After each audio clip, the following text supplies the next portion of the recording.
ওদের পররাষ্ট্র মন্ত্রণালয়ে দেওয়া হয়েছে, কোনো উত্তর আসেনি। এত তাড়াতাড়ি উত্তর আশাও করি না আমরা।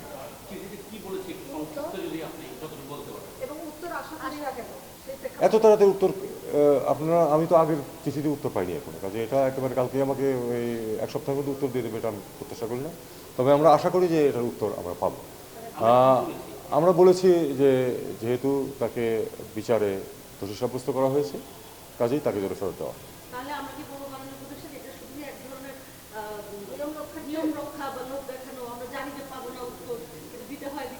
না, পাবো না উত্তর এটা আমি জানি না, কিন্তু আমি এক সপ্তাহের মধ্যে উত্তর এসে যাবে এটা আমি প্রত্যাশা করি না। আমাদের বাইরে গিয়ে আমরা রাষ্ট্রদূত অথবা অন্যরা কি বলবেন সেটার ভিত্তিতে আমার মনে হয় এটা কেনা কাজটা হবে। একই রাষ্ট্রদূত আজকে বলছিলেন যে তাদের স্টুডেন্ট ভিসার যে বিষয়টা, ফেক কাগজপত্র দেওয়ার জন্য যারা আসল স্টুডেন্ট তারাও আসলে পেছনে পড়ে যাচ্ছে। এই ঘটনা অনেক দেশের ক্ষেত্রে ঘটছে এবং আপনি বারবারই বলছেন যে আমাদের নিজেদের শুধরাতে হবে।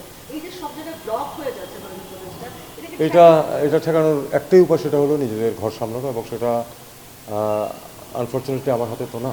কাজে আমি শুধু বলতে পারি, এবং যেটুকু বলেছি এটাই তো সাধারণত সরকারের থেকে কেউ বলে না। অ্যান্টিব্যাকটেরিয়াল অ্যাডিটিভ যুক্ত সেরা ওয়াটার ট্যাঙ্ক বিশুদ্ধ পানিতে ব্যাকটেরিয়া জন্মাতে দেয় না।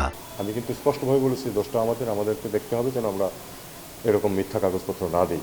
প্রত্যেকটি দেশে আমাদের এই সমস্যা হচ্ছে শুধু এই কারণে। একজন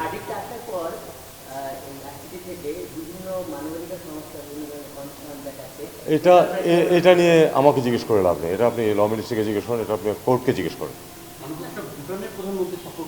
জি,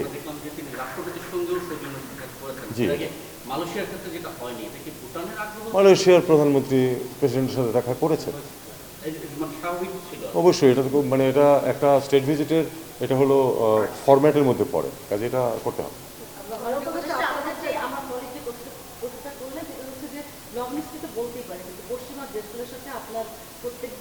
এই বিষয়ে আমি কোনো কথাই বলবো না, কারণ আমার ইখতিয়ার নেই আসলে।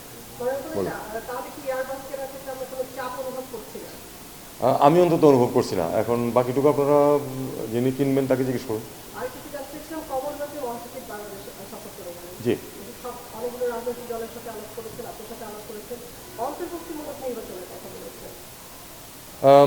নির্বাচন কীরকম হবে না হবে ব্যাপারে আমার মনে হয় প্রফেসর ইউনূস স্পষ্ট ধারণা দিয়েছেন। বাকিটুকু নির্বাচন কমিশনের বিষয়, এ ব্যাপারে আমাকে আসলে জিজ্ঞেস করে লাভ নেই। তবে উনি আসলে নির্বাচন উপলক্ষে তারা পাঠাবেন, অবজারভার পাঠাবেন, এবং বাংলাদেশের নির্বাচন খুবই সুষ্ঠুভাবে অংশগ্রহণমূলকভাবে শেষ হবে, এটাই আমরা বিশ্বাস করি। এবং সেখানে তারা এবং আরও অনেকেই ইউ থেকেও আপনারা জানেন যে আসবে, অবজারভাররা আসবে, দেখবে, এবং আমরা আশা করব যে আমরা এতটুকু ব্যবস্থা করতে পারবো নির্বাচনে যেন তারা সন্তুষ্ট হয়ে যান। ধন্যবাদ। আবার একই কথা, আমার উপর কোনো চাপ নেই। Thank you.